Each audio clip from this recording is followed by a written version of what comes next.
Hello বন্ধুরা, আমি চলে এসেছি বং পিৎজাতে। এই বং পিৎজা রেস্টুরেন্টটা এত সুন্দর আপনারা ধারণা করতে পারবেন না।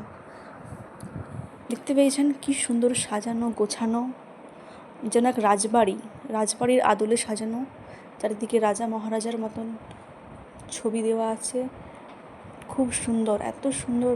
আমি ওখানে মন গেলে বারবার যাই। ওখানের স্টাফদের ব্যবহারও খুব ভালো এবং ওখানে অনেক কম দামে অনেক কিছু পাওয়া যায়। কিন্তু পিৎজাটা আমার খুব ভালো লাগে খেতে, তাই আমি পিৎজা অর্ডার করেছিলাম।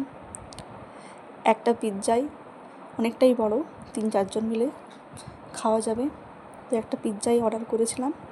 ওখানে পিৎজার দাম খুবই কম, 160 টাকার থেকে শুরু। এবারে আপনি যেমন নেবেন। আমি নিয়েছিলাম 180 টাকার পিৎজাটা, চিকেন তন্দুরি পিৎজা। এই দেখুন চলে এসেছে। তারপর দিয়ে দিলাম সস, তারপর উপরে একটু মরিচের গুঁড়ো, একটা ভাজা মশলা ছিল সাইডে রাখা ছিল, সেটা ছড়িয়ে নিলাম। খুব সুন্দর খেতে। আর একটা মকটেল নিয়েছিলাম, মকটেল আমার খুব ভালো লাগে।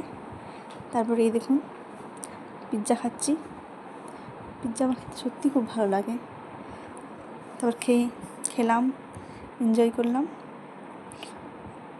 খুব ভালো লাগলো। আপনারাও যাবেন বং পিৎজা, চন্দ্রকোনা রোডে, মেদিনীপুর লাইনের অপোজিট।